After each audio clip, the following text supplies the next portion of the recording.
Well, it's official. I'm the palest person in South Florida. I didn't even enter a contest or anything, just some mean girls at the beach handed me a certificate. I'm not meant to be in places like Florida. My ancestors are from Ireland. I'm meant to be in places with good sun protection, like bars or prison. Well, Flag Day was this week. Flag Day is quintessentially the most American holiday we have, if you don't count Independence Day or the return of the McRib. A lot of people like to celebrate the American flag on Flag Day. I prefer to celebrate my favorite flags, which are the little flags on charcuterie boards that tell you which cheeses you're eating. Flag Day is a fine holiday. It's Valentine's Day I've got a problem with. That can be a tough time for a lot of people. But who could be more depressed than a single person on Valentine's Day? Well, maybe an orphan on Mother's Day. A stripper on Father's Day. And Hillary Clinton on President's Day. But whatever your politics, Hillary Clinton and Kamala Harris becoming the first women to secure the presidential nomination of a major party reminds me that my gender can't stand between me and my dreams. Only my fine arts degree and tendency to procrastinate can do that. Well, as a feminist, it's really hard for me to be a stay-at-home mom. Because I don't have any kids. Or a husband, so I have to work. But work hard, play hard. Work hard, play hard. That's a phrase I like to use. It's sort of a euphemism for I drink at work. I don't have any kids. The truth is, I just never found the right time in my life to give up sushi for 9 months. When you're pregnant, there are certain things you're supposed to give up, like sushi, soft cheeses, your underground fight club. It's for ladies, age 35 to 50. If anyone's interested, we meet Tuesdays behind the YMCA at dusk. It's BYOBK. Bring your own brass knuckles. So clearly, pregnancy does not align with my lifestyle. Also, you can't drink alcohol for 9 months. That's obviously a deal breaker for me.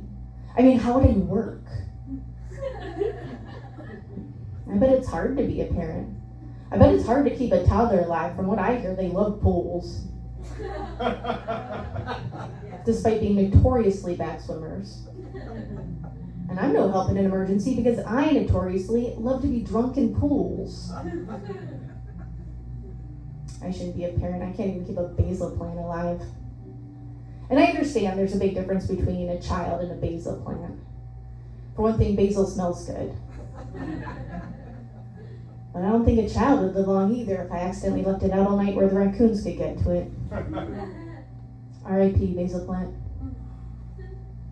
I have a hard time relating to kids. I was recently invited to a 1-year-old's birthday party, and I had no idea what to get her, because I don't normally hang out with a lot of 1-year-olds.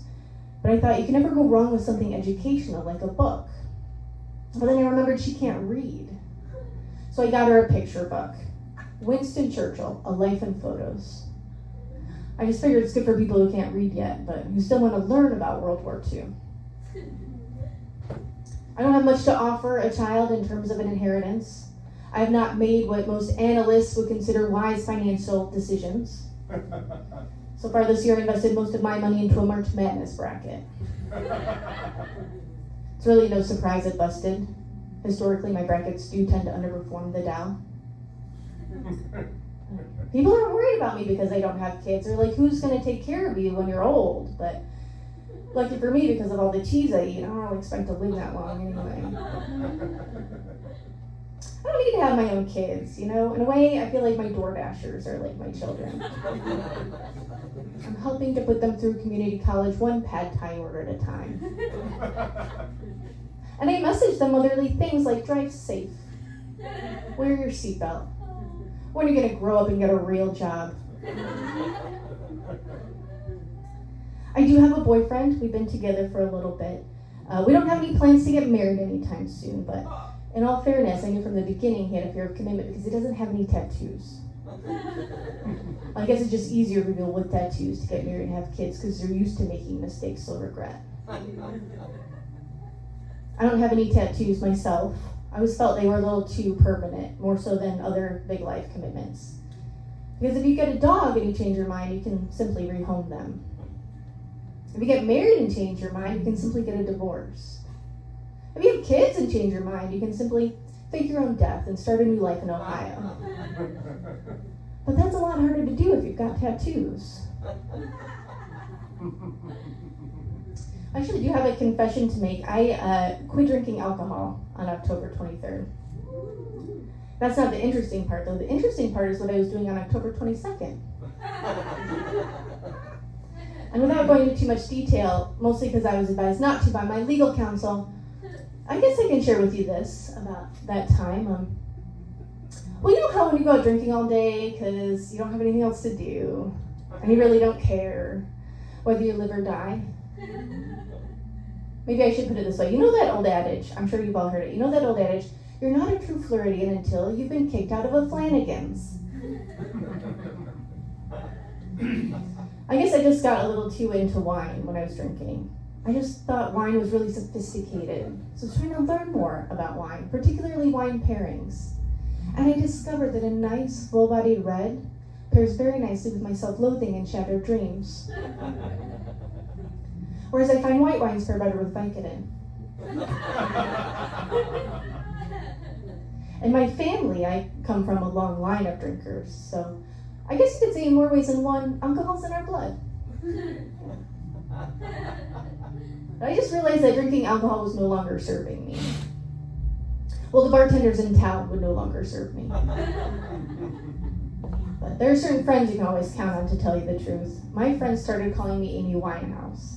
And it's not because I've sold over 30 million records worldwide. But you gotta give it to them. There really is no better nickname for your wine-loving friend named Amy, who will likely one day drink herself to death. When I quit drinking, none of my friends were like, oh no, why? Everyone was more like, oh, that's good to hear, actually. So I quit drinking for the health benefits. And because it was court ordered. I'm just kidding. I haven't noticed any health benefits. Sobriety is weird. It doesn't automatically solve all your problems. Since I quit drinking, I still haven't lost any weight. But it's also been a while since I peed in an Uber. I've actually gained weight since I quit drinking. I gave up alcohol. I didn't give up sugar. I'm not a complete psycho. But in all seriousness, I am in extremely good shape for the amount of cheese I eat. So I decided to quit drinking alcohol. I just thought it would be better for me to feel awkward at parties from now on. So I go to a lot fewer parties. Well, I'm invited to a lot fewer parties. When I do go out, I still feel self-conscious not holding a beer. I feel like I need to explain to everyone why I'm not drinking, but I've come to realize most people don't even care I'm not drinking. In fact, the people at the DMV seemed relieved. I feel better, I look better, people are trusting me to watch their dogs again. And a lot changes when you quit drinking. My dating app profiles need to be completely rewritten. When I was drinking, my hobbies included chain smoking and having sex with strangers. Now, I'm an AMC Stubbs Rewards member. I never thought I'd be able to come up here and say, I don't drink alcohol anymore. I always thought it'd be more likely for me to come up here to ask if anyone has a kidney I could have. And it's great not being hungover anymore. It's been a while since I've had to lie in bed all day due to a hangover. Now when I get to lie in bed all day, it's simply due to my crippling anxiety. But I do miss going out to dinner and ordering a bottle of wine. My favorites were always Chiantis, Barolos, Super Tuscans. I guess I like my wine like I like my men. Medium-bodied and mostly Italian. Finely aged and filled with 12% alcohol. Bold with a nice mouthfeel. Dry and a little fruity. And I've learned that men are a lot like wine. It may be inconvenient, but you really should let them breathe. For their own good, it's best to keep them locked in a dark cellar. And if you're not careful, the white ones will give you a headache. All right, thanks everyone.